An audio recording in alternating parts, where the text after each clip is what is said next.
Hey Booksies, it's Friday. It's time for me to do my weekly reading wrap up where I go over the books that I read this week and what I'm currently reading. This week I read a total of 5 books, so let's get into them. So the first book that I read this week was Forged in Fire. This was the first book that I read by A.L. Jackson, and it will not be the last. I absolutely had such a good time with this. I gave this 4 stars. This is a suspense romance. It has a motorcycle club, kind of enemies to lovers. There's lots of banter and tension. The found family was absolutely amazing. So this follows Brinley, who is kind of forced to live with Silas for a little bit.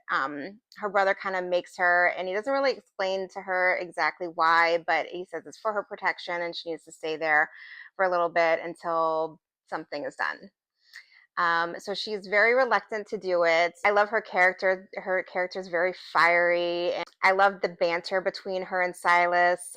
She doesn't really like him. They kind of like butt heads at the beginning, but you see the chemistry and the attraction with them. And I love how Silas kind of sets a boundary for the whole motorcycle club to like stay away from her and don't touch her. And he's having a really hard time trying to follow that rule. He's fighting himself.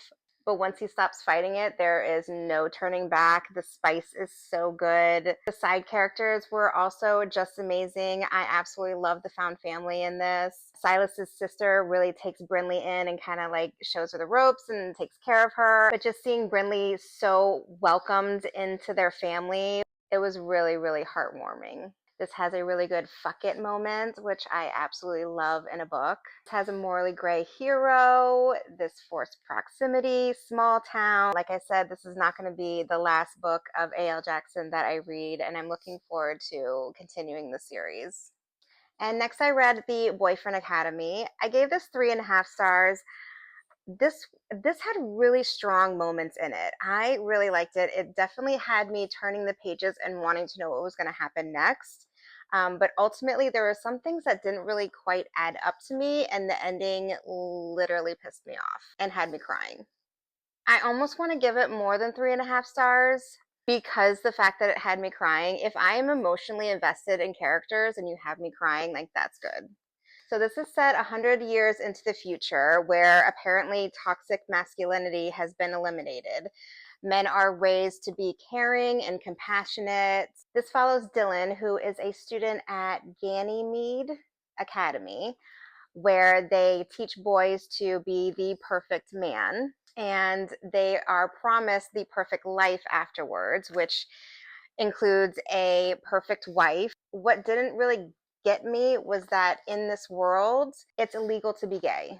In a world where men are emotionally intelligent and compassionate, I don't understand why being gay would be illegal. I understand that there was like a population issue and they needed to kind of repopulate the world, but in the same sense, like we are emotionally intelligent now and we are compassionate and we are caring and respectful, but you can't be gay or else you are arrested and taken out. Like that didn't sit well with me. Dylan, our main character, is gay and he struggles with it because he knows that he's different. He doesn't want to, admit it. And of course, he's hiding it because it's illegal. And then he meets Roman and their love. I love them so, so much. And the ending of this literally broke me because they deserved more.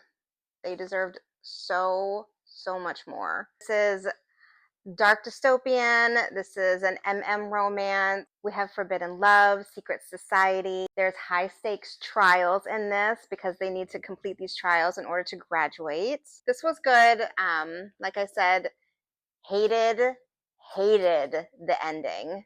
But yeah, I would recommend this. Next, I read Curse of the Moonflower. I gave this 4.5 stars. This was so, so good. This hooked me right from the beginning. So this is a dark romantasy. It has werewolves, witches, and vampires. There's fated mates, found family, touch her and die, hidden identity, and slow burn.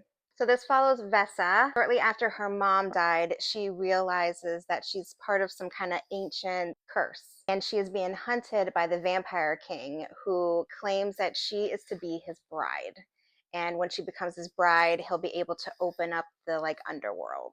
So she is taken by a witch and her mate, a werewolf, and they hide her away from the rest of the world. The witch that she was with has visions, and she sees Vesa finding her mate. So she kind of thrusts her into trying to find her mate, which is Axe, who is a broody werewolf leader. And the tension and the banter with them right away is just so good. I absolutely love his loyalty to her. He literally sleeps outside of her bedroom to make sure that she is safe and protected. He is definitely morally gray because he can literally pull the spine out of you. However, he is such a green flag when it comes to her. I absolutely love the found family in this. I love learning about all of the werewolf lore with them.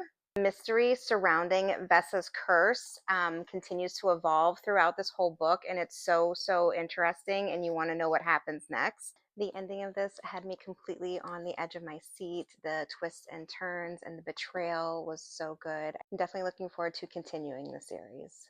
And next I read Child of Chevet. Gave this 4.5 stars. I absolutely loved the high fantasy in this. We have mystical, magical creatures and fae and just all the things that I just love about a fantasy. The world building and the secrets that were around every corner. This has enemies to lovers, fated mates, he falls first, toucher and die, and a fierce assassin FMC.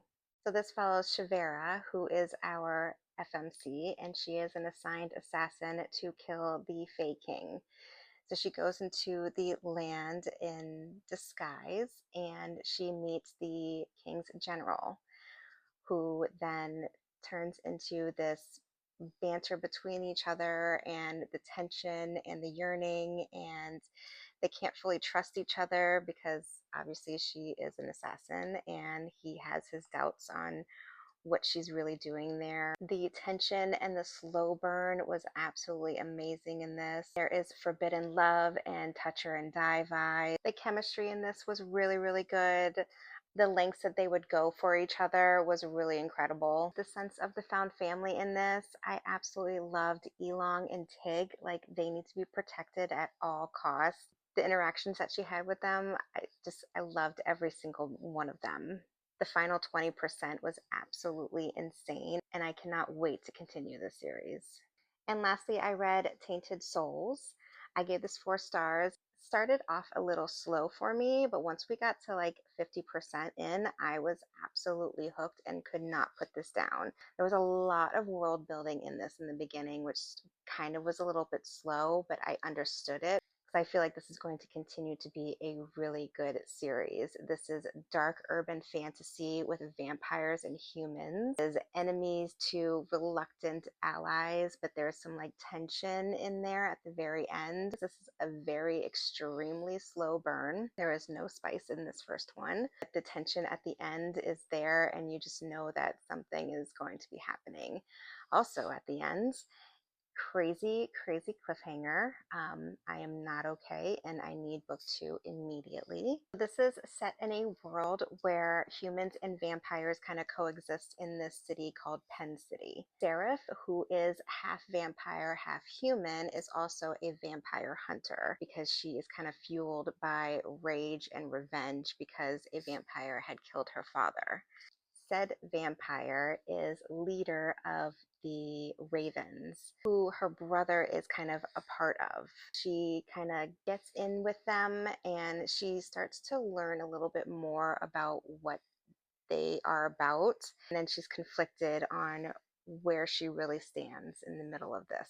She learns a lot about her past, a lot about her mother, a lot of hidden secrets that she didn't know that come to light that were really shocking and twisty. But the ending was completely mind-blowing, and I definitely need book 2 ASAP. And I am currently reading, finally, Rights of the Starling. I'm about 15% in, loving this. I'm so glad I did the recap videos on TikTok because I feel like I would have been lost. Still a little bit lost, but I didn't want to do a complete reread before I got into this. But really, really loving this and loving the new POVs. I'm looking forward to seeing how they kind of like link together.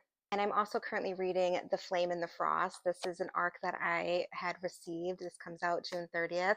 I'm only on like chapter 3 right now, but it's starting off really good. So I'm looking forward to seeing where this goes.